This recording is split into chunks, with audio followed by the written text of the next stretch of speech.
பிள்ளையாரு வாராரு வாராரு பிள்ளையாரு வாராரு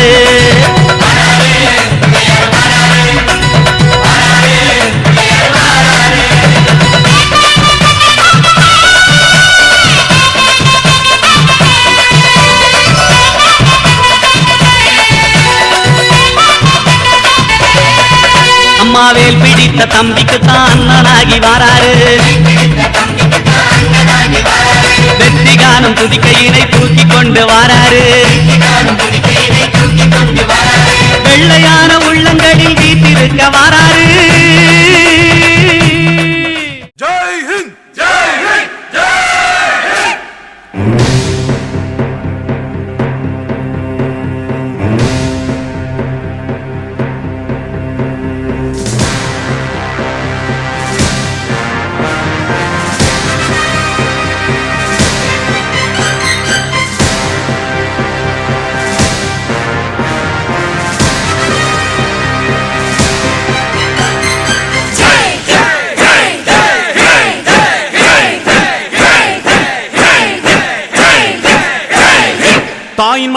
தாயின் மணிக்கொடி சொல்லுது ஜெய் ஹிந்த்.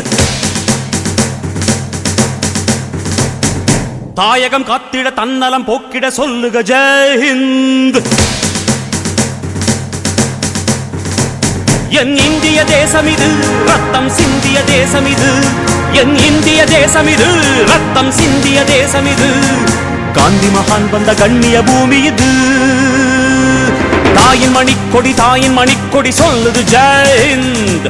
தாயகம் காத்திட தன்னலம் போக்கிட சொல்லுக ஜெய் ஹிந்த்.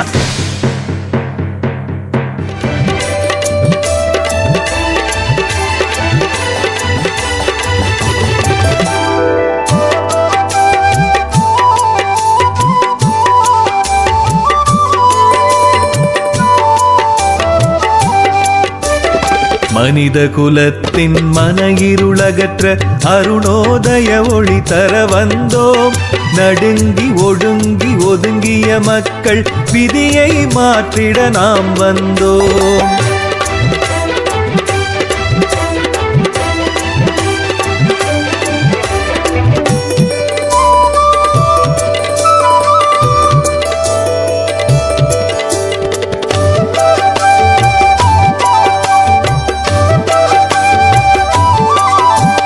நமது உழைப்பின் வியர்வையாலே பாலையை சோலையாக்கிடுவோம்.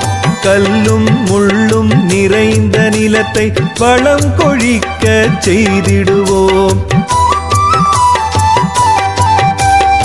ஓய்வு அறியா உழைப்பினாலே செல்வச் செழிப்பை பெருக்கிடுவோம். நடுங்கி ஒடுங்கி ஒதுங்கிய மக்கள் விதியை மாற்றிட நாம் வந்தோம்.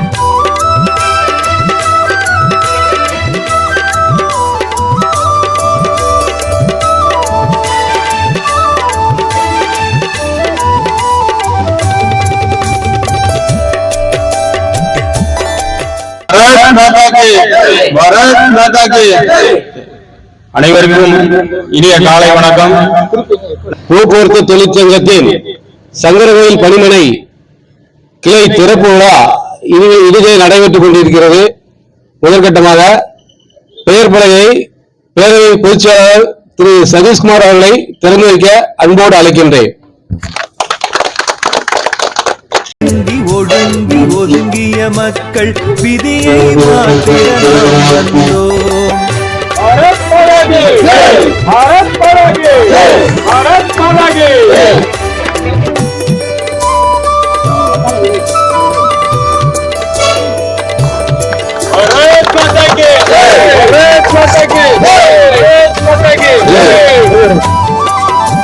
அடுத்ததாக நிகழ்ச்சியை தொடர்ந்து சங்க பாடல் பேரவை பொருளாளர் எம் குமார் அவர்கள்.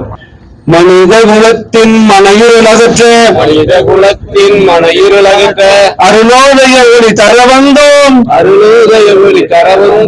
நடுங்கி ஒடுங்கி ஒதுங்கிய மக்கள் நடுங்கி ஒடுங்கி ஒதுங்கிய மக்கள் விதியை மாற்றிட நாம் வந்தோம் விதியை மாற்றிட நாம் வந்தோம் மனித குலத்தின் மனையுலகற்ற மனித குலத்தின் மனையுலகற்ற அருளோதய ஒளி தர வந்தோம் அருளோதய ஒளி தர வந்தோம் நடுங்கி ஒடுங்கி ஒதுங்கிய மக்கள் நடுங்கி ஒடுங்கி ஒதுங்கிய மக்கள் விதியை மாற்றிட நாம் வந்தோம் விதியை மாற்றிட நாம் வந்தோம் நமது உழைப்பின் வியர்வையாலே நமது உழைப்பின் முயற்சியாலே பானைய சோலை ஆகிடுவோம் பாலை சோலை ஆக்கிடுவோம் கல்லும் முள்ளும் நிறைந்த நிலத்தை கல்லும் உள்ளம் நிறைந்த இடத்தை வளர்வழிக்க செய்திடுவோம் வளர்வழிக்க செய்திடுவோம் ஒருவழி ஐயா உழைப்பினாலே உழைப்பினாலே செல்வ செழிப்பை பெருகிடுவோம் செல்வ செழிப்பை பெருக்கிடுவோம் நடுங்கி ஒடுங்கி ஒதுங்கிய மக்கள் நடுங்கி ஒடுங்கி ஒதுங்கிய மக்கள் விதியை மாற்றிட நாம் வந்தோம் விதியை மாற்றிட நாம் வந்தோம்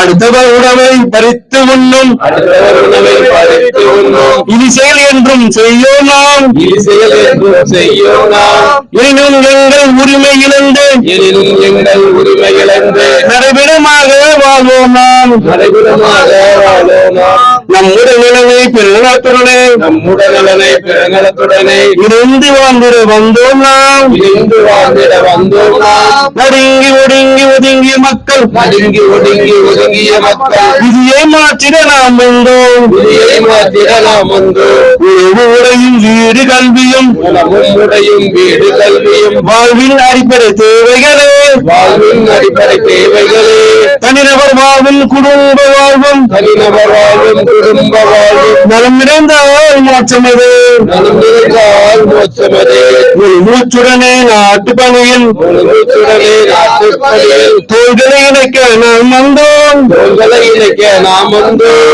நடுங்கி ஒடுங்கி ஒதுங்கிய மக்கள் நடுங்கி ஒடுங்கி ஒதுங்கிய மக்கள் விதியை மாற்றிட நாம் வந்தோம் விதியை மாற்றிட நாம் வந்தோம் பாரத தாயின் கௌரவமூலமும் பாரத தாயின் கௌரவமளவும் எங்கள் உயிரினும் இனிதாகும் எங்கள் உயிரினும் இனிதாகும் யுக யுகமாக மனித குலத்தின் யுகயுகமாக மனித குலத்தின் நலனை காப்பது அறமாகும் நலனை காப்பது அறமாகும் வாழ்வின் சக்தி அனைத்தையும் எங்கள் வாழ்வின் சக்தி அனைத்தையும் எங்கள் அன்னையின் தாளில் அர்ப்பணிப்போம் அன்னையின் காலில் அர்ப்பணிப்போம் நடுங்கி ஒடுங்கி ஒடுங்கிய மக்கள் நடுங்கி ஒடுங்கி ஒதுங்கிய மக்கள் விதியை மாற்றிட நாம் வந்தோம் விதியை மாற்றிட நாம் வந்தோம் பாரத் மாதா கி ஜெய். மண்டல தலைவர் திரு சுரலைமுத்து அவர்கள் வாழ்த்துறை வழங்குவார்.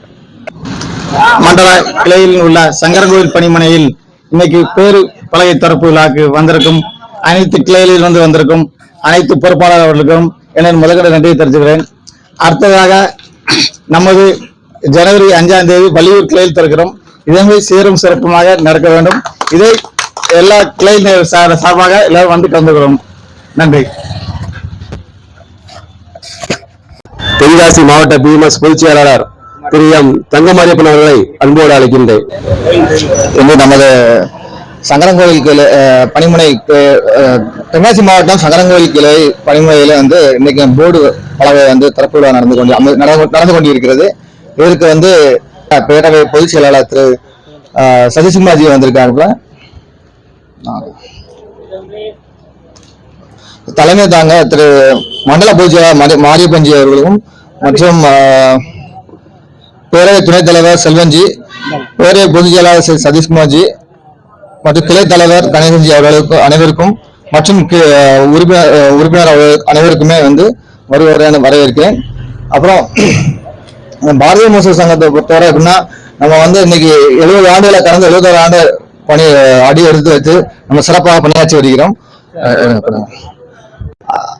இதுல பல சாதனைகள் பாரதிய முஸ்லிம் சங்கம் பல சாதனைகள் நிறைவேற்றிருக்கிறோம். இதுல பாத்தீங்கன்னா இப்போ போக்குவரத்து துறையில நம்ம தனியார் மயமாக்குறது இருக்கட்டும், அதுக்கப்புறம் ஊதிய உயர்வு, அதுக்கப்புறம் வேலை பல இந்த மாதிரி நிறைய பிரச்சனைகள் இருக்கு. இதெல்லாம் பிஎம்எஸ் பிஎம்எஸ் நிறைய கவர்மெண்ட் பல கோரிக்கைகளை வைத்துக்கொண்டு இது மாதிரி பல பிரச்சனைகளை தீர்க்கிறதுக்கு உண்டான வழிகளை செய்து கொண்டு வருகிறது. இது மாதிரி பிஎம்எஸ் நான் 2013 நான் ரயில்வேல அப்பாயின்மெண்ட் ஆனேன். அப்ப என் ஃப்ரெண்டு வந்து பாத்தீங்கன்னா போக்குவரத்து துறையில அப்பாயின்மெண்ட் ஆகிறாரு. அன்னைக்கு பார்த்தோன்னா என்னுடைய 10 வருஷம் கழிச்சு பார்த்தோன்னா என்னுடைய சேலரி வந்து 3 மடங்கு உயர்வா இருக்கு. ஆனா அவருடைய சேலரி அப்பவும் அதே சேலரி தான் அவர் வாங்கிட்டு இருக்காரு. இந்த அளவுக்கு வந்து நம்ம ஸ்டேட் கவர்மெண்ட் பார்த்தா அந்த அளவுக்கு தான் வந்து நம்ம போக்குவரத்துறையில வந்து ஒரு ஊதிய உயர்வு இல்லாம அதாவது வேலைப்பளு பார்த்தீங்கன்னா 12 மணி நேரம் வந்து வேலைப்பளு வைத்து இந்த மாதிரி ரொம்ப தொழிலாளர் வந்து முடக்கிட்டு இருக்காங்க. அது மாதிரி இந்த மாதிரி பல பிரச்சனைகளை வந்து போக்குவரத்துறை செஞ்சுக்கிட்டு இருக்கு. இது எல்லாமே வந்து பிஎம்எஸ் வந்து அதை வந்து எதிர்த்து போராடி கொண்டிருக்கிறோம். இதுல வந்து நீங்க எல்லாரும் புதுசா இன்னைக்கு வந்து ஜாயின் பண்ணிக்கிற நிலைமையில ரொம்ப சந்தோஷமா இருக்கிறது. இதை வந்து நம்ம அனைவரும் சேர்ந்து இதை வந்து கண்டிப்பாக எதிர்க்கணும். அதே மாதிரி இன்னைக்கு வந்து தொழிலாளர் சட்டங்களை வந்து 29 வந்து 4ஆ பிரிச்சு நம்ம பிஎம்எஸ் சார்பாக பல தொழிலாளர்கள் நலனை கருத்தில் கொண்டு இதை வந்து 4ஆ பிரிச்சு இன்னைக்கு வந்து பல தொழிலாளர்கள் வந்து நல்ல பயன்கள்லாம் வந்து இதுல வந்திருக்கு. நான் பார்த்தா பிளாட்ஃபார்ம் தொழிலாளர்கள், அதாவது ஓலோ, ஊபர், இந்த மாதிரி சில தொழிலாளர்கள் வந்து இன்சூரன்ஸ் காப்பீடு விலை, இந்த மாதிரி பல இது பாத்தீங்கன்னா இஎஸ்ஐ, இந்த மாதிரி பல இது வந்து நம்ம வாங்கி கொடுத்தது வந்து பிஎம்எஸ் தான். இந்த வந்து இன்னைக்கு வந்து இதை வந்து எதிர்த்து போராடிட்டு இருக்காங்க. அதாவது இதை வந்து தவறுன்னு சொல்லி பல யூனியன் வந்து இது பண்ணிக்கிட்டு இருக்காங்க. அதெல்லாம் வந்து பொய்யான தகவலை பரப்பிக்கிட்டு இருக்காங்க. இதை வந்து அதாவது இந்த பொய்யான தகவலை வந்து மக்கள் மத்தியில வந்து ஆல்ரெடி இருக்கிறது தான் அவங்க கொண்டு வந்திருக்காங்க. ஆனா அது அவங்களுக்கு வந்து தெரிய மாட்டேங்குது. அது வந்து மக்கள் மத்தியில வந்து பொய்யான பரப்பிக்கிட்டு இருக்காங்க. இதெல்லாம் வந்துட்டு பிஎம்எஸ் நம்ம வந்து அவங்களுக்கு வந்து தெரியப்படுத்தணும். தெளிவான அதோட தெளிவை வந்து நம்ம அவங்களுக்கு தெரியப்படுத்தி அவங்களுக்கு என்னன்னு புரிஞ்சுக்கிட்டு அவங்களுக்கு தெளிவான மக்கள் மத்தியில கொண்டு போய் சேர்க்கணுங்கிறது என்னுடைய இதா இது பண்ணிக்கிட்டேன். நன்றி, வணக்கம். பொதுச் செயலாளர் திரு மாரியப்பன் அவர்கள் சிறப்புரையாற்றுவார்கள். பாரத் மாதா கி. இன்று நமது சங்கரவேல் பணிமனை திறப்பு விழாவிலே மிக சிறப்பாக நடைபெற்றுக் கொண்டிருக்கிறது. இங்கு வந்து கலந்து கொண்டிருக்கும் அனைவருக்கும் முதற்கண் வணக்கத்தை தெரிவித்துக் கொள்கிறேன். இந்த தினத்தில் நமது சங்கத்தை துவக்கிய திரு வெங்கட்ஜி அவர்களை பற்றி ஒரு சில வார்த்தைகள் மட்டும் பேசலாம் என்று நினைக்கின்றேன். வெங்கட்ஜி அவர்கள் தனது மாணவ பருவத்திலேயே, அதாவது 6ஆம் வகுப்பு படிக்கும் போது சுதந்திர போராட்டம் காந்திஜியால் உலகம் பூரா இந்தியா பூரா நடந்துகிட்டு இருந்தது. அப்போ நமது வெங்கட்ஜி அவர்கள் 6ஆம் வகுப்பு படிக்கும் மாணவர். பள்ளி படிப்பில் இருக்கும்போது மாணவர்களின் சங்கங்களை புதுசாக உருவாக்கி வானர சேனை, ஜிகி சோம்டி மண்டல், பூர் பாய்ஸ் கமிட்டி, ஆர்வி மாணவர் சங்கம் போன்ற அமைப்புகளை உருவாக்கி சுதந்திர போராட்டத்துக்காக போராட்டத்தில் மாணவர்களை ஈடுபடுத்த செய்த ஒரு சிறந்த ஒரு அமைப்பாளர் நமது வெங்கட்ஜி அவர்கள். அது அன்று மட்டுமல்ல, அந்த போராட்டம் தொடர்ந்து ஒவ்வொரு நிலையிலும் ஏற்பட்டு தொழிலாளர்களுக்காக போராட்டங்களை துவக்கி 1955ஆம் ஆண்டில் ஜூலை 23 அன்று நமது பாரதிய மஸ்தூர் சங்கம் துவக்கப்பட்டது. தொழிலாளர்களுக்காக, தொழிலாளர் நலனுக்காக துவங்கப்பட்டு முதலாளி, அரசு, அரசியல் கட்சிகள் போன்ற பலவித எதிர்ப்புக்கு பின்னாலும் 0 உறுப்பினரை கொண்டு ஆரம்பித்த அந்த நிலை இன்று 12 கோடி உறுப்பினர்களுடன் இந்தியாவிலேயே முதல் தொழிற்சங்கமாக இன்னைக்கு நமது பாரதிய மஸ்தூர் சங்கம் இருக்கிறது என்பதை பெருமையோடு தெரிவித்துகிறேன். மேலும் நீங்கள் அனைவரும் எங்களோடு பயணிப்பதில் மிக்க மகிழ்ச்சி அடைகிறோம். நன்றி, வணக்கம். மண்டல துணைத் தலைவர் திரு முத்துக்குமார் அவர்கள் வாழ்த்துரை வழங்குவார்கள். பாரத மாதாவின் பொற்பாதங்களை தொட்டு சிறந்தாழ்த்தி இந்த மேடையில் பேச எனக்கு வாய்ப்பளித்த அனைவருக்கும் நன்றியை தெரிவித்துகிறேன்.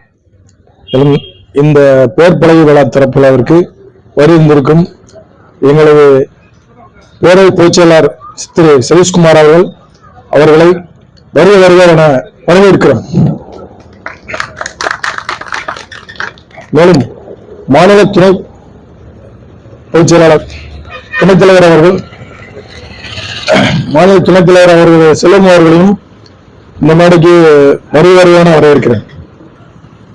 இன்று எழுச்சியுடன் இந்த சங்கரங்கோயில் பணிமனையில் நடைபெற்று வரும் பேர்பலகைகளைப் போல திருநெல்வேலியில் உள்ள அனைத்து பணிமனைகளையும் நம்ம காவி கொடியை பறக்க விட வேண்டும் என்பதில் 100% உறுதியுடன் இருக்கிறோம் என்பதை இந்த முறையில் தெரிவித்துக் கொள்கிறேன். இதை வந்திருக்கும் அனைவரும் வருக என இருகாரம் கூட்டு வரவேற்கிறோம். நன்றி, வணக்கம். அடுத்ததாக திருநெல்வேலி மண்டல பொருளாளர் திரு எம் குமார் அவர்கள் சிறப்புரையாற்றுவார்கள். இங்கு வந்திருக்கிற அனைத்து தொழிற்சங்க நிர்வாகிகளுக்கும் பேரவை பொதுச்செயலர் திரு சதீஷ் அவர்களுக்கும் மண்டல தலைவர் மாவட்ட பொதுச்செயலாளர் திரு மாரிபஞ்சி அவர்களுக்கும் மற்றும் அனைத்து கிளை பொறுப்பாளர்கள் இந்த நிகழ்ச்சி வழிநடந்துள்ள நம்ம மண்டல தலைவர் திரு சுரேஷ் அவர்களுக்கும் எனக்கு நன்றியை தெரிவித்துக் கொள்கிறேன். இன்று சங்கரன்கோயில் பணிமனை பேப்பரை திறப்பதற்கு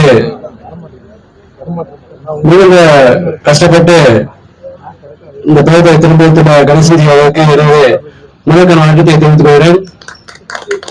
அது வந்து கிட்டத்தட்ட ஒரு வருஷமா நம்ம சங்கத்தில் பயணிக்காரு.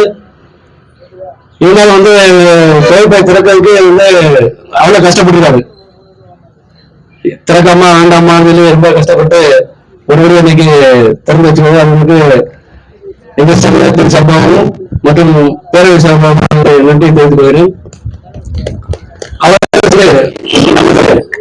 கிளையில் உள்ள அனைத்து பொறுப்பாளரும் அவரை பயணிக்குமாறு தாழ்மையை கேட்டுக்கொள்கிறேன். நம்ம சங்கம் பார்த்தீங்கன்னா கிட்டத்தட்ட அவர் மாடுபஞ்சி சொல்ற மாதிரி முதன்மையான சங்கம் பாரத தேசத்துல முதன்மை சங்கம் அது நம்ம ஒரு பாரத மருத்துவ சங்கம் தான். அதுக்கடுத்த ஐஎம்பி சிஓம் மற்ற ஸ்டேட் யூனியன் எல்லாமே பண்ணுவோம். இது பாத்தீங்கன்னா கிட்டத்தட்ட ஒரு 1 லட்சம் மேல 1 கோடி மேல 12 கோடி பேர் யூனியன் பயணிச்சுக்கிட்டு. அது நம்ம ஒரு ஆளை இருக்கும்போது நமக்கு அது ஒரு பெருமையான ஒரு தருணம். அது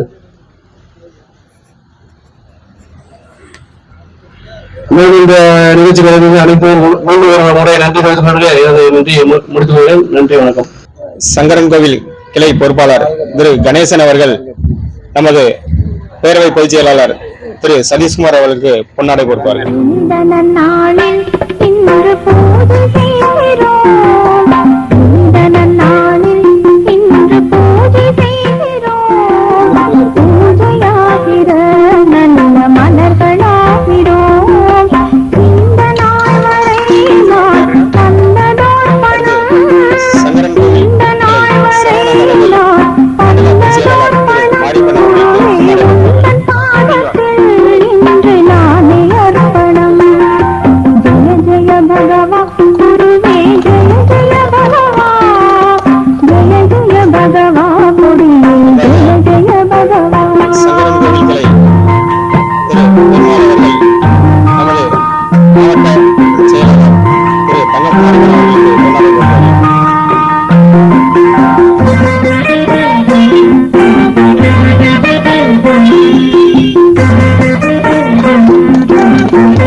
நமது மண்டல பொருளாளர் திரு குமார் அவர்களுக்கு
பொதுச் செயலாளர் திரு சதீஷ்குமார் அவர்களை சிறப்புரையாற்றி வாழ்த்துரை வழங்க அன்போடு அழைக்கின்றேன். பாரத் மாதா கி.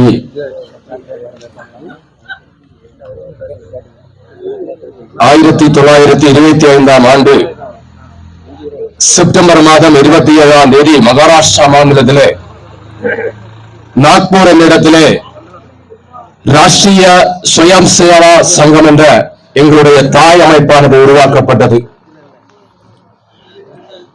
அந்த தாய் அமைப்பான ராஷ்டிரிய சுயசேவா சங்கம் RSS இன்றைக்கு ஒரு ஆலமரம் போல வளர்ந்து அந்த ஆலமரத்திலிருந்து பல்வேறு விழுக்களாக உருவாக்கப்பட்டு அது அரசியலுக்காக பாரதிய ஜனதா கட்சி என்றும், தொழிற்சங்கத்துக்காக பாரதிய மஸ்தூர் சங்கம் என்றும், மாணவர் அமைப்புக்காக அகில பாரத வித்யார்த்தி பரிஷத் என்றும், இந்து மக்களுக்காக இந்து முன்னணி என்றும், மகளிர்களுக்காக சேவா பாரதி என்றும் பல்வேறு அமைப்புகளோடு எங்களுடைய தாய் அமைப்பானது இன்றைக்கு உலக நாடுகளிலே இன்றைக்கு உண்ணாமல் இருக்கக்கூடிய ஒரு அமைப்பாக உருவாக்கி இருக்கின்றது நம்முடைய முன்னோர்கள் எல்லாம்.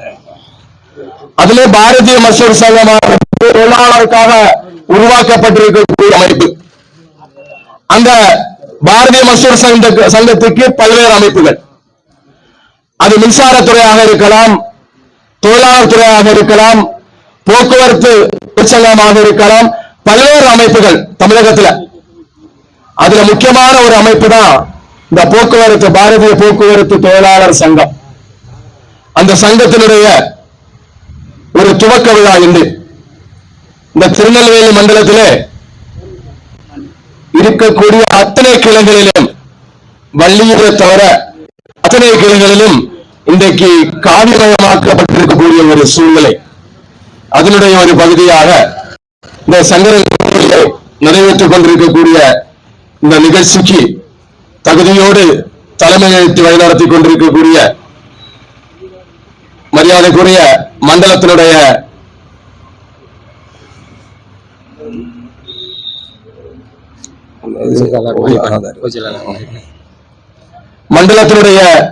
பொதுச் செயலாளர் ஆற்றல் மிக்க தலைவர் மரியாதைக்குரிய மாரியப்பன் அவர்களே, எனக்கு முன்னால் இங்கு பேசிய மண்டலத்தினுடைய தலைவர் திரு சுடலமுத்து அவர்களே, மண்டலத்தினுடைய பொருளாளர் திரு குமார் அவர்களே, எங்களை எல்லாம் வழிநடத்தி தமிழகத்திலே பாரதிய மஸ்தூர் சங்கம் என்ற ஒரு சங்கத்தை, அதன் கீழே பாரதிய அரசு போக்குவரத்து தொழிற்சங்கம் உருவாக்கப்பட வேண்டும், அதை உருவாக்கி எங்களெல்லாம் வழிநடத்திக் கொண்டிருக்கக்கூடிய ஒருங்கிணைந்த பாரதிய மஸ்தூர் சங்கத்தினுடைய தென்காசி மாவட்டத்தினுடைய செயலாளர் மரியாதைக்குரிய தங்கமாரியப்பன் அவர்களே, எனக்கு முன்னால் இங்கே பேசி என்னோடு மாநில பேரவையிலே பயணித்துக் கொண்டிருக்கக்கூடிய அருமை நண்பன் மரியாதைக்குரிய பேரவையினுடைய துணைத் தலைவர் டி செல்வன் அவர்களே, நிறைவாக நன்றியுரையாற்ற இருக்கக்கூடிய இந்த நிகழ்வினுடைய கதாநாயகன், இந்த சங்கரங்கோயிலே பாரதிய மஸ்தூர் சங்கம் என்ற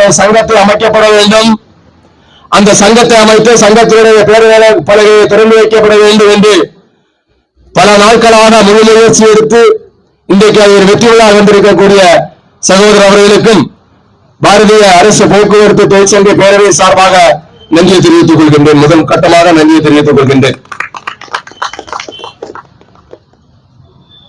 அதாவது மாநில பேரவையினுடைய துணைத் தலைவர் திரு செல்வன் அவர்கள் ஒரு வாரத்துக்கு முன்னாடி இடத்தில் ஒரு தகவலை சொன்னார்கள்.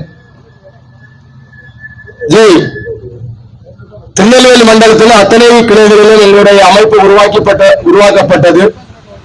கடைசியாக 2 கிளைகளில் நம்முடைய அமைப்பு உருவாக்கப்பட வேண்டும். ஆனால் இன்றைய தினம் இந்த 18ஆம் தேதி என்று சங்கரங்கோயிலே எங்களுடைய கிளை ஆரம்பிக்கப்படுகின்றது. திருப்பி வருகின்ற ஜனவரி மாதம் 2026 ஜனவரி 5ஆம் தேதி வள்ளியூர் கிளையிலே பாரதிய மஸ்தூர் சங்கத்தினுடைய அமைப்பை உருவாக்கப்பட்டு அன்னைக்கு துவக்க விழா இருக்கின்றது என்று சொன்னார்கள். நான் அவரிடத்தில் வாழ்த்து தெரிவித்தேன். ஏனென்றால் கன்னியாகுமரியை தவிர மற்ற அனைத்து மண்டலத்திலும் எந்த மாவட்டத்தில் சென்றாலும் அனைத்து கிளைகளிலும் நம்முடைய அமைப்புகள் இல்லை. நம்ம உண்மையாசான் சொல்லணும். கன்னியாகுமரியை தவிர அனைத்து மண்டலத்திலும் கிளை இருக்கக்கூடிய ஒரு அமைப்பு திருநெல்வேலி மண்டலம். ஏன்னா கன்னியாகுமரியில 11 பிரான்ச் இருக்குது. 11 பாரதிய மசூர் சங்கத்தினுடைய அமைப்பு வந்து நல்ல சிறப்பா செயல்பட்டு இருக்காங்க. அதை விட்டோம்னா அடுத்த அனைத்து கிளைகளில் இருக்கக்கூடிய ஒரு அமைப்பு நம்முடைய திருநெல்வேலி மண்டலம். ஆனா அதுக்கு அந்த மண்டலத்தினுடைய பொறுப்பாளர்கள் அதற்காக பாடுபட்டு இருக்கக்கூடிய அத்தனை சகோதரர்களுக்கும் நன்றி தெரிவித்துக் கொள்கின்றேன். அடுத்ததாக உறுப்பினர்கள் சேர்க்கை. உறுப்பினர் சேர்க்கையிலும் எனக்கு அந்த இடத்துல கொஞ்சம் பொறாமை இருக்குது. ஏன் பொறாமை இருக்குன்னு சொன்னால், கன்னியாகுமரி மாவட்டத்தை தவிர்த்தா செக் ஆஃப் சிஸ்டம் இருக்கக்கூடிய ஒரு மண்டலம் திருநெல்வேலி மண்டலம்.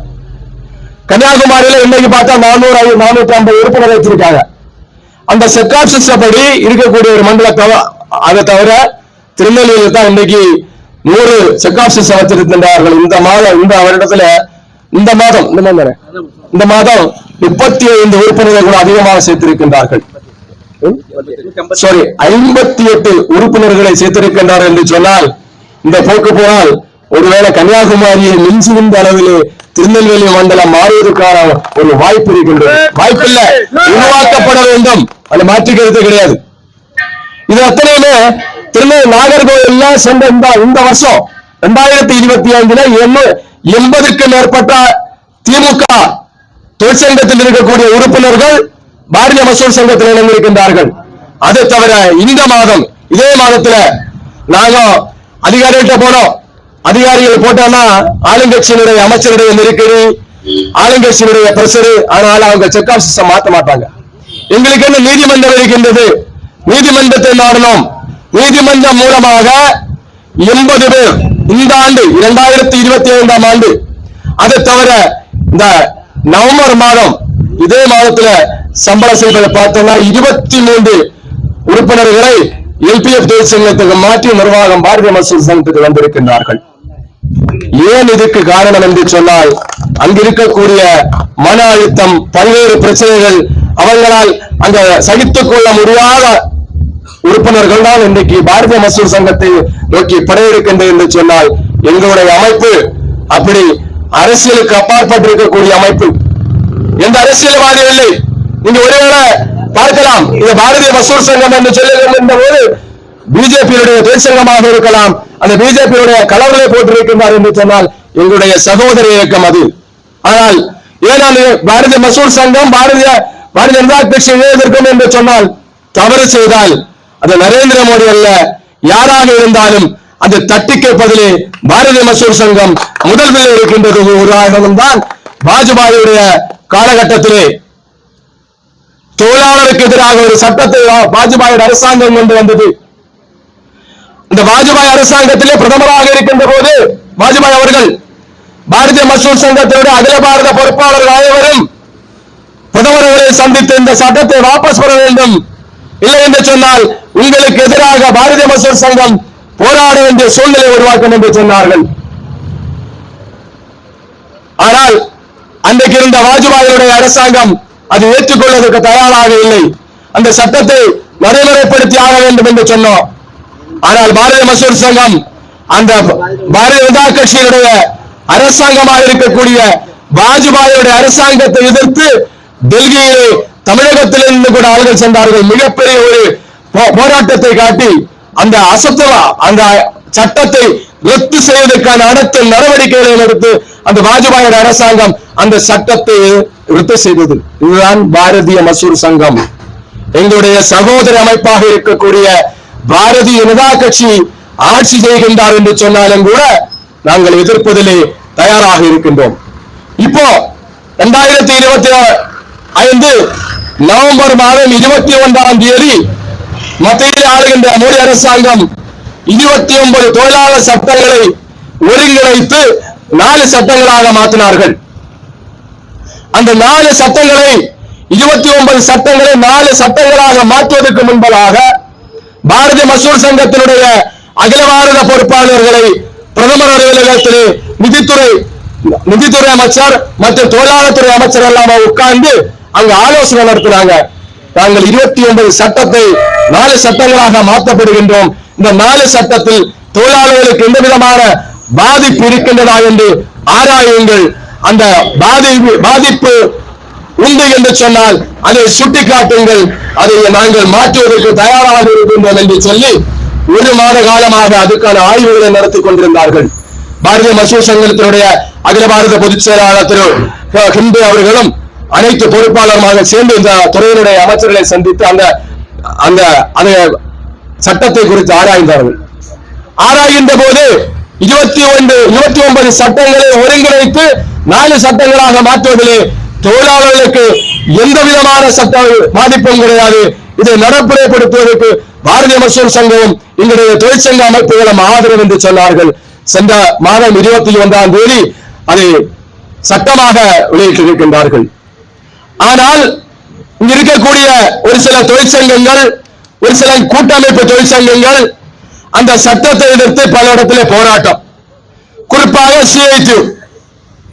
ஏன் CITU அதை எதிர்த்து போராடுகின்ற என்று சொன்னால், அந்த ஒரு சட்டத்திலே ஒரு தொகுப்பு சம வேலைக்கு சம ஊதியம் ஒன்று. இரண்டாவதாக அவர்கள் பணி அமர்த்தப்பட்டு என்று சொன்னால் அன்றைய நாள் அவர்களுக்கு பணி நியமன ஆணை வழங்கப்பட வேண்டும். இது 2.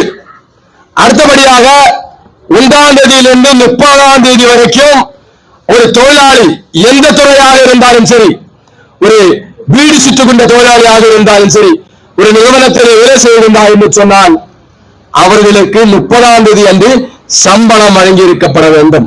1ஆம் தேதியிலிருந்து 30ஆம் தேதி வரைக்கும். இதைத்தான் CITU கடுமையாக எதிர்க்கின்றது. இந்த சட்டத்தை மாற்றப்பட வேண்டும்.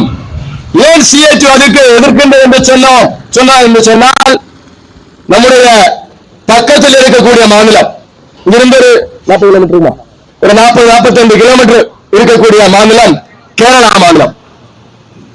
அந்த மாநிலத்தில் ஆளுகின்றது தொழிலாளருடைய நண்பராக இருக்கக்கூடிய கம்யூனிஸ்ட் கட்சியினுடைய CITU அரசாங்கம். அங்க போக்குவரத்து தொழிலாளர்களுக்குள்ள பிரச்சனை பற்றி இங்க இருக்கக்கூடிய ஏதாவது ஒரு CITU தொழிலாளர்களோ அல்லது அவங்களுடைய கூட்டமைப்பில் இருக்கக்கூடிய தொழிலாளர்களோ பேசுவதுண்டா? இல்லை. ஏனென்றால் பேச முடியாது. 40 கிலோமீட்டர் பக்கத்தில் இருக்கக்கூடிய தொழிலாளிக்கு 1ஆம் தேதியிலிருந்து 30ஆம் தேதி வரைக்கும் வேலை செய்யக்கூடிய போக்குவரத்து தொழிலாளிக்கு கேரளா மாநிலத்தினுடைய கம்யூனிஸ்ட் அரசாங்கம் சம்பளம் வழங்குவதில்லை. இது முக்கியமான ஒரு விஷயம். அந்த தொழிலாளி பல வங்கிகளிலே அவர் கடன் பெற்றிருக்கலாம்.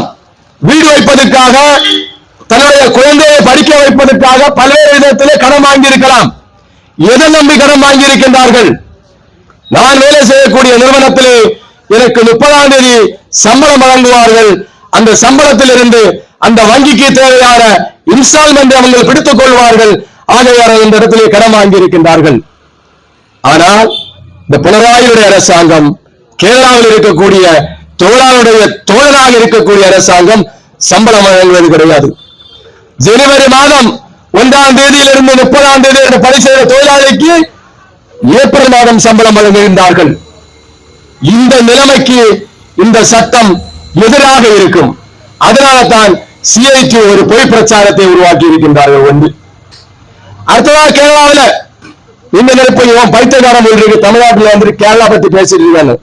ஏன் கேரளா பற்றி பேசுகின்றோம் என்று சொன்னால், நம் பக்கத்தில் இருக்கக்கூடிய மாநிலம், அந்த மாநிலத்தில் ஆளுகின்ற அரசாங்கத்தினுடைய தமிழகத்தில் இருக்கக்கூடிய தொழிற்சங்கவாதிகள் நம்முடைய சகோதரர்களை எல்லாம் பொய்யாக சித்தரித்து ஒரு பாவனை உருவாக்கி நம்ம சங்கத்துக்கு எதிராக செயல்பட வைக்கின்றார் என்பதற்காக தான் அதை பேசவிருக்கின்றோம்.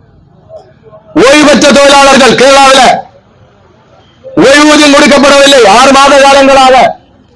பாரதிய மசூர் சங்கம் இந்திய தினம் கேரளா மாநிலம் அங்க இருக்கக்கூடிய போக்குவரத்து துறையுடைய அமைச்சர் அலுவலகத்தை முற்றுகையிட்டு அங்கே உண்ணாவிரத போராட்டம் இந்திய தினம் பாரதிய மசூர் சங்கம் நடத்தி கொண்டிருக்கின்றது.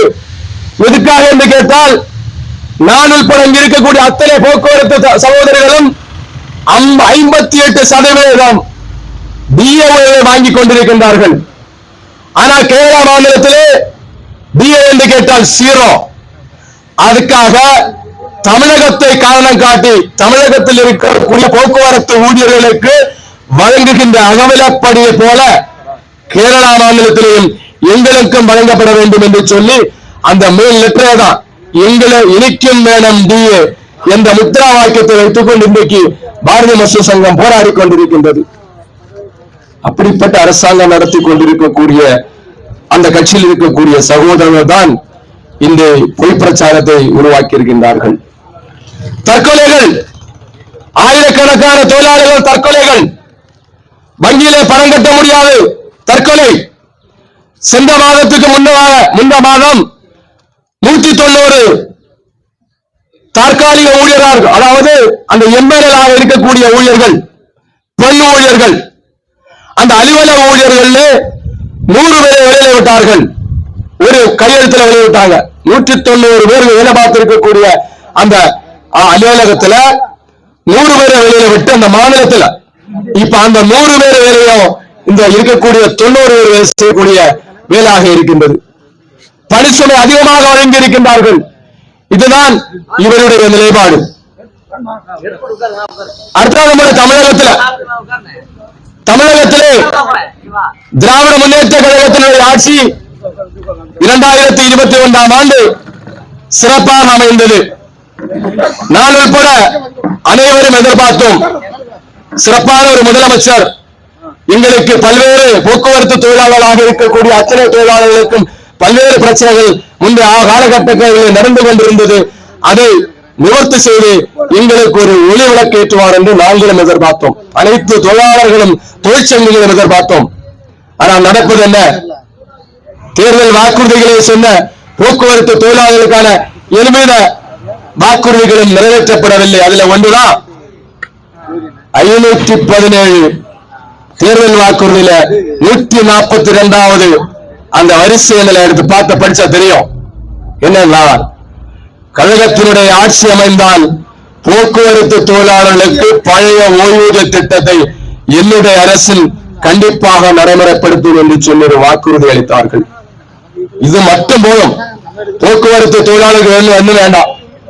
அந்த பழைய ஓய்வூதிய திட்டத்தை நடைமுறைப்படுவதற்கான அந்த நடவடிக்கை எடுத்து இந்த அரசாங்கம் செய்திருக்கும் என்று சொன்னால், இதே இடத்துல பாரதிய மசூர் சங்கம் திராவிட முன்னேற்ற கழகத்தினுடைய அரசாங்கத்தையும் தமிழகத்தினுடைய முதலமைச்சரையும் பாராட்டு பொதுக்கூட்டத்தை இந்த இடத்துல போட்டிருப்போம். ஆனா இல்ல, 5 ஆண்டுகள் நிறைவுபடக்கூடிய சூழ்நிலை. பழைய ஓய்வூதிய திட்டம் இல்லை, கனவில்லை. எங்களுடைய கனவு இன்றைக்கு நனவாகக்கூடிய சூழ்நிலை இல்லை. முந்தைய காலகட்டங்கள் 10 ஆண்டு காலம் அண்ணா திராவிட முன்னேற்ற கழகத்தினுடைய ஆட்சி காலத்தில் ஊதிய ஒப்பந்தம், அரசியல் அதிகமா பேசணும்னு இல்ல, திறப்பு விழா இருந்தாலும் ஒரு போக்குவரத்து தொழிலாளர்கள் 14வது ஊதிய ஒப்பந்தம் நடத்தப்பட வேண்டும் என்று சொல்லி பல்வேறு விதமான போராட்டம். இன்றைய எடப்பாடியார் அவர்கள் தமிழகத்தினுடைய முதலமைச்சராக இருந்தார்கள். ஐயா ஸ்டாலின் அவர்கள் தமிழகத்தினுடைய எதிர்க்கட்சி தலைவராக இருந்தார்கள். போக்குவரத்து தொழிலாளர்கள் தெருவீதியிலே போராடுகின்ற போது சட்டமன்றத்திலே 110 விதியின் கீழ் தமிழகத்தினுடைய முதலமைச்சர் ஒரு அறிவிக்கையை தாக்கல் செய்கின்றார்கள். தமிழகத்தினுடைய அன்றைய முதலமைச்சர் எதிர்க்கட்சி தலைவர் திரு எடப்பாடி அவர்கள். ஏனென்றால் சட்டமன்ற உறுப்பினர்களுக்கு 50,000 1,25,000 சம்பள உயர்வு வழங்கப்பட வேண்டும். அதுக்காக ஒரு ஒப்புதலை சட்டமன்றத்திலே 110 விதியின் கீழ் தாக்கல் செய்கின்றார்கள். அப்போது எதிர்க்கட்சி தலைவராக இருந்த நம்முடைய முதல்வர் மரியாதைக்குரிய ஸ்டாலின் அவர்கள் எழுந்து நின்று பேசினார்கள். எங்களுடைய போக்குவரத்து தொழிலாளர்கள் 14வது ஊதிய ஒப்பந்தத்தை நடைமுறைப்படுத்த வேண்டும், அவர்களுக்கு சம்பளம் வழங்கப்பட வேண்டும் என்று சொல்லி தெருவீதியை போராடி கொண்டிருக்கின்றார்கள். அந்த போராட்ட காலத்திலே அவர்களுக்கு சம்பளம் வழங்காமல் சட்டமன்ற உறுப்பினர்களுக்கு சம்பளம் வழங்குவது திராவிட முன்னேற்ற கழகத்தினுடைய எந்த சட்டமன்ற உறுப்பினர்களும் ஏற்றுக்கொள்ள மாட்டார்கள். ஆகையால் முதல் கட்டமாக போக்குவரத்து தொழிலாளருடைய பிரச்சனைக்கு முதலமைச்சராக இருக்கக்கூடிய எடப்பாடியார் அவர்கள் தீர்வு காணுங்கள், அதுக்கு பிறகு சம்பள உயர்வை பற்றி பேசலாம் என்று சொன்ன அதே முதலமைச்சர் 15வது ஊதிய ஒப்பந்தத்தை 2023 1/9/2023 நடந்திருக்கப்பட வேண்டும். 29/3/2025 சென்னையிலே நடைபெற்ற 15வது ஊதிய ஒப்பந்தத்திலே நான் கலந்து கொண்டேன் பாரதிய மசூர் சங்கம் சார்பாக.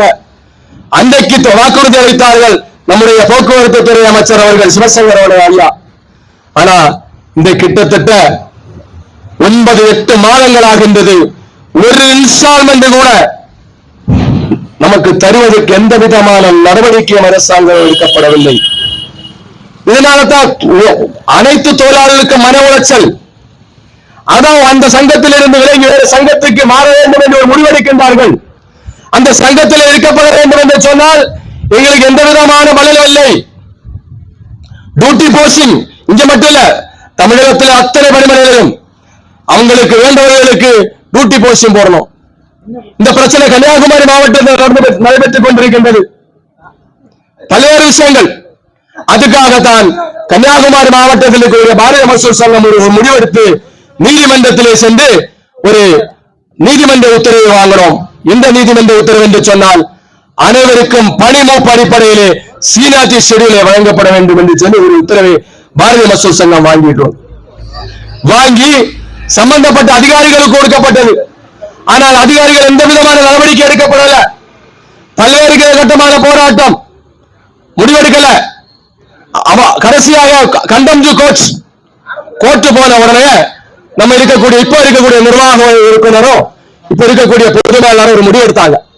இவன் கோர்ட்டு போவான், நம்மள கோர்ட்ல வந்து உட்கார வச்சுருவான். அதனால என்ன கேட்டானா அத்தனை பணிமனைகளிலும் சீனாட்டி ஷெட்யூலை கொண்டு வந்தான். விஷயம் அத்தனை பேரையும் கூப்பிட்டு இருக்கக்கூடிய பேருந்துகள்ல எந்த பேருந்து எந்த வழித்தடம் உனக்கு தேவை என்று கேட்டு அந்த பணிப்பு அடிப்படையில முதல் சீனாட்டிலிருந்து லைட் டியூட்டி ஆகிட்டு கொண்டு வந்தான். இதைய இங்க இருக்கக்கூடிய ஆளுங்கட்சியில் இருக்கக்கூடிய கட்டுப்பாட்டு பிரிவில் இருக்கக்கூடிய பொறுப்பாளர்கள் சம்பந்தப்பட்ட அமைச்சரை சந்தித்து அமைச்சர் மூலமாக நம்முடைய செக்ரட்டரிக்கு அழுத்தம் கொடுத்தாங்க. ஆனா அவர் என்ன பண்ணாருன்னா, இல்ல கோர்ட் ஆர்டரை மதிச்சாகணும், கோர்ட்டை வந்து அவமதிக்க முடியாதுன்னு சொல்லி அவரு அதுக்கான ஏற்பாடு சொன்னார். உடனே அவரே மாத்திட்டாரு. இப்போ ஒரு ஆளை வந்து வச்சிருக்காரு, முன்னாள் மாவட்ட கலெக்டராக இருந்த ஒரு ஆள். இப்போ மறுபடியும் நாங்க வந்து போற 9ஆம் தேதி இந்த மாதம் 9ஆம் தேதி நேரடியாக சந்தித்து செயலாளர் எடுத்து கொடுத்தோம். இந்த சீனாட்டி ஷெட்யூலை அந்த இடத்துல அமல்படுத்துங்கள், அதை வைத்துதான் அனைத்து மண்டலத்திலும் அந்த சீனாட்டி ஷெட்யூல் வருவதற்கான நடவடிக்கைகளை பாரதிய மசூர் சங்கம் அந்த மண்டல பொறுப்பாளர்கள் எடுப்பார்கள் என்று சொல்லி கொடுத்தோம். கொடுத்த உடனே அங்கே இருந்து ஒரு அறிக்கை நேற்று 2 நாளுக்கு முன்னாடி மறுபடியும் அந்த போஸ்டிங் போடாதவங்களுக்கு எல்லாம் போஸ்டிங் போடுங்கன்னு சொல்லி ஃபில் பண்ணிட்டாங்க. ஃபில் பண்ண உடனே திருப்பியும் பிரச்சனை நேற்று ஆரம்பிச்சாச்சு. நம்ம நிர்வாக இயக்குனர் நாகர்கோவில் வரும்போது நம்முடைய பொதுச்செயலாளர்கள் அவரிடத்துல கொடுத்தார்கள். சார் இத மாதிரி இந்த சீனாட்டி ஷெட்யூல் வரல, நானும் டியூட்டி இல்லாம இருக்கேன், எனக்கு ஒரு ஷெட்யூல் டியூட்டி வேணும்னு சொல்ல உடனே நிர்வாக இயக்குனர் அந்த சம்பந்தப்பட்ட கிளை மேலாளத்துல பேசி முதல்ல அவருக்கு ஒரு டியூட்டியை கொடுத்து ஒதுக்கீடு, அப்ப பிரச்சனை முடிஞ்சு போகுதுன்னு சொல்லிவிட்டாரு. ஆனா நம்மளால விடுவாங்களா? நம்மளால ஏற்றுக்கொள்ளல. நாளைக்கு அனைத்து பேருந்து நிலையங்களிலும் சீனாட்டி சுழற்சி முறையிலே சீனாட்டி ஷெட்யூலை அமல்படுத்துங்கள் என்று கேட்டு பாட்ஜை குத்தி கொண்டு தொழிலாளர்கள் பணியில இருப்பார்கள் என்று போராட்டத்தை அறிவித்து இன்றைக்கு அதுக்கான வேலை நடைபெற்றுக் கொண்டிருக்கிற நாள் அந்த போராட்டம் நடைபெறுகின்றது. இதை விட்டு என்று சொன்னால் அனைத்து பணிமனை முன்பாக போராட்டம் அடுத்த கட்டமாக நடைமுறைப்படுத்தும் வரை உண்ணாவிரத போராட்டம் என்று அறிவிக்கப்படும் என்று அங்க எல்லாம் ஏற்பாடு பண்ணிட்டாங்க. ஏன் இந்த சீனாட்டி ஷெட்யூலை இவர்கள் எதிர்க்கின்றார்கள்? குறிப்பாக கன்னியாகுமரி மாவட்டம், ஏன் திருநெல்வேலி மாவட்டத்தில் இருக்கிற சீனாட்டி ஷெட்யூல் யாருடைய கண்டு? ஒரே எம்டி, ஒரே நிர்வாக இயக்குனர், தூத்துக்குடிக்கு ஒரு ஆள், இதே இடத்துல சங்கரன் கோயிலுக்கு நிர்வாக இயக்குனர் ஒரு ஆள் தான் திரு நடராஜன் அவர்கள், நாகர்கோயிலுக்கு ஒரே நிர்வாக இயக்குனர். ஆனா நாகர்கோயில முடியாது. ஏன் முடியாதுன்னு கேட்டா பணி ஒதுக்கீடுக்கு காசு அங்க அதிகம். பணி ஒதுக்கீடு குறைக்க லைட் டியூட்டி வேணுமா? ஆளுங்கட்சியாக இருந்தா எதிர்கட்சியா கையெழுத்தை போட்டு அந்த டியூட்டிக்கு வாங்கிய 25,000 30,000 இது அங்க விலபேசல் நடந்து கொண்டிருக்கின்றது. ஒன்று தொழிற்சங்கத்துக்கு ஆள் வராது. தொழிற்சங்கத்திலிருந்து திமுக அத்தனை ஆளுநர் வேற சங்கத்துக்கு போவாங்க. ஏன்னா கிட்டத்தட்ட 100 பேர் வந்தாங்க இந்த வருஷம். அதே மாதிரி ஒரு சூழ்நிலை உருவாகும்.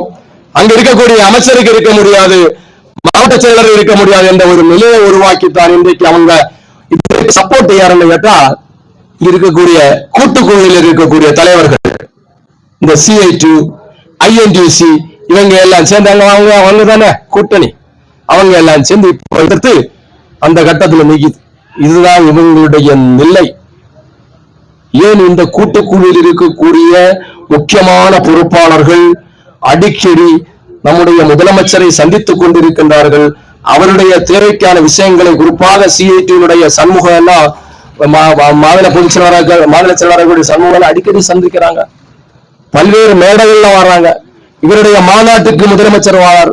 ஏன் ஒரே வார்த்தையில அந்த போக்குவரத்து தொழிலாளருடைய அந்த ஓய்வூதிய திட்டம், அந்த நிலுவைத் தொகை, பல்வேறு பிரச்சனைகள் இருக்கின்றது ஐயா, அதை பேச முடியுங்கள் என்று சொல்லியிருக்கலாம் இல்லையா? இதை மறைத்து வைத்துவிட்டு ஒரு 60 நாளா உண்ணாவிரதம் இருந்தாங்க. காத்திருப்பு போராட்டம் நாகர்கோவில், திருநெல்வேலி, எல்லா இடத்துலயும் தமிழகத்துல அவரு பார்த்தாரு. முதலமைச்சர் வெள்ளாள் தானே, எந்த காவல்துறை அதிகாரி அங்க போக கூடாது, எத்தனை நாள் இருக்குன்னு பாப்போம். இவன் நினைச்சா 1 நாள் 2 நாள்ல முடிச்சிருவாங்க, நம்மளை முடிச்சு பேசி முடிச்சிருவாங்க. பார்த்தா துறை அமைச்சர் சொல்லிட்டாரு எந்த அதிகாரியும் பேசக்கூடாது. கடைசியா 60 நாளாச்சு 61 நாளாச்சு யாரும் பேச முடியல. இங்க இருந்து 10ல இருந்து ஆளு சென்று குறைஞ்சிட்டு கடைசியில கஞ்சி வைக்கிறது ஆளு கிடையாது, ஒரு ஆள் ஆகி போச்சு.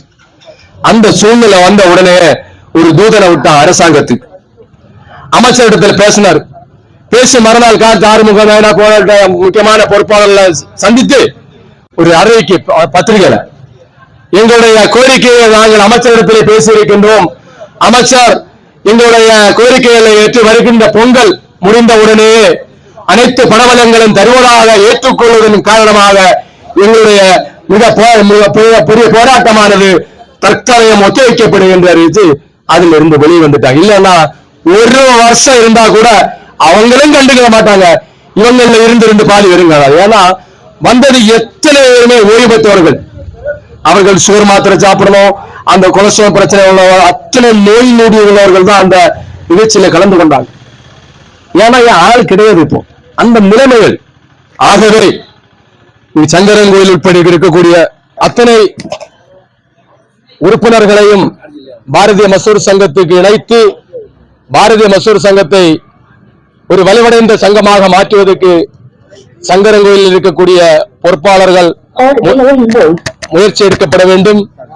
குறிப்பாக இந்த மண்டல பொறுப்பாளர்கள் ஒத்துழைப்பு கொடுத்து அனைத்து மண்டலங்களிலும் நம்முடைய சங்கத்தை வலுவடை செய்து ஆயிரக்கணக்கான உறுப்பினர்கள் இருக்கும் ஒரு முறை கூட நன்றி கூறி முடித்துக் கொள்கிறேன். நன்றி, வணக்கம். பாரத் மாதா கி ஜெய்.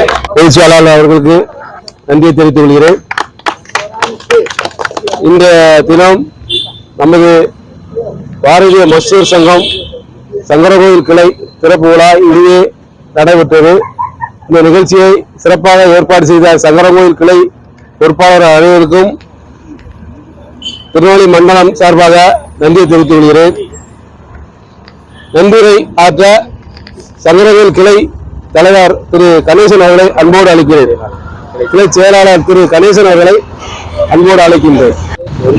இன்று நமது பணிமனையில் திருப்பதிக்கு வந்த அனைத்து மண்டல பொறுப்பாளர், பேரவை பொறுப்பாளர், மாநில பொறுப்பாளர் அனைவருக்கும், காவல்துறை நமக்கு அனுமதி வழங்கிய காவல்துறை அவர்களுக்கும் மற்றும் உறுப்பினர் நிறைய சிரமத்தை பார்த்து வந்து கலந்து கொண்ட அனைவருக்கும் எனது முதல் வணக்கத்தை தெரிவித்துக் கொள்கிறேன்.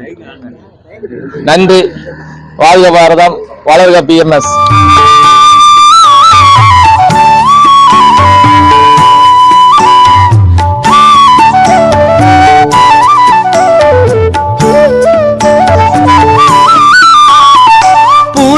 பாரதம் தலையெடுக்க புதிய தலைமை மலர வேண்டும், புதிய தலைமை மலர வேண்டும். பரத தேவி கலங்குகின்றாள், பரத மைந்தர் வீழ்ச்சி கண்டு நறுமலர்ச்சி காண வேண்டின் நல்லவர் அணி திரள வேண்டும், புதிய தலைமை மலர வேண்டும். புதிய பாரதம் தலையெடுக்க புதிய தலைமை மலர வேண்டும், புதிய தலைமை மலர வேண்டும்.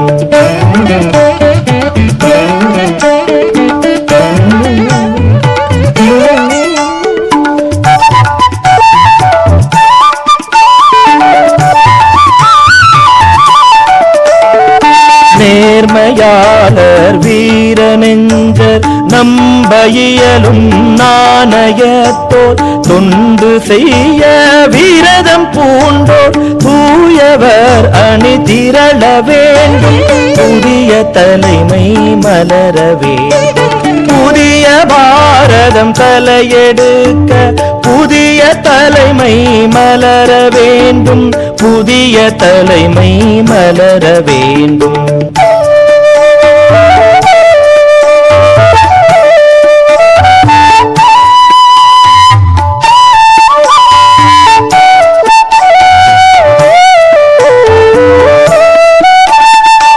தன்னலத்தை தள்ளி வைத்தே தாயகத்தின் நலன் விழைவோ பதவி மோகம் சிறிதுமற்ற பண்பினர் அணி திரள வேண்டும் புதிய தலைமை மலர வேண்டும் புதிய பாரதம் தலையெடுக்க புதிய தலைமை மலர வேண்டும் புதிய தலைமை மலர வேண்டும்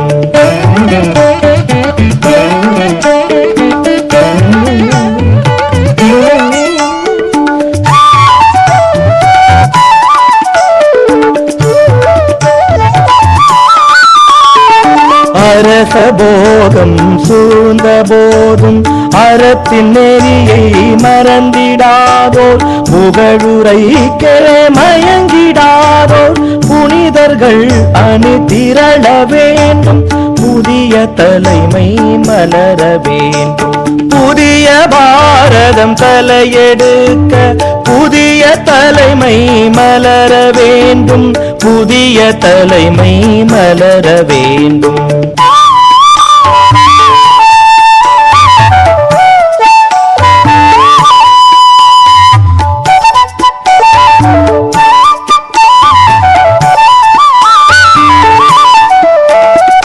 வேஷம் பொய்மை தந்திரத்தால் கோஷத்தால் திசை திரும்பிடாதோ விலைக்கு வாங்கிட இடம் கொடாதோ வீரர்கள் அணி திரள வேண்டும் புதிய தலைமை மலர வேண்டும் புதிய பாரதம் தலையெடுக்க புதிய தலைமை மலர வேண்டும் புதிய தலைமை மலர வேண்டும்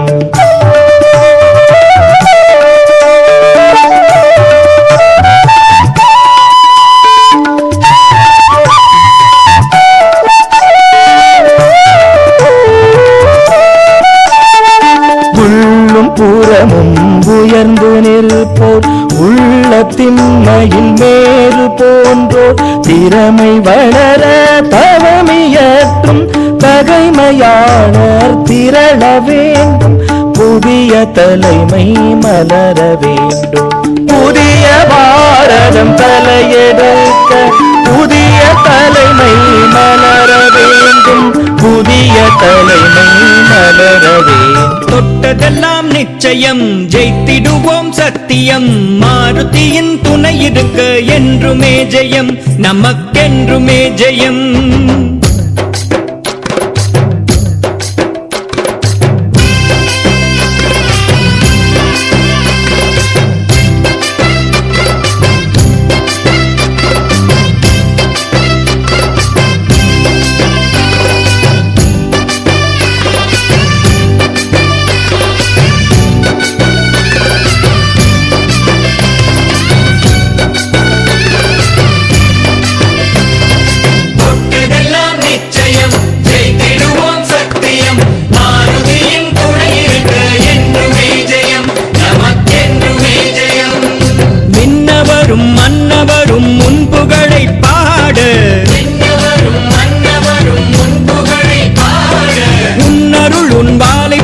நீண்டு கொண்டே போ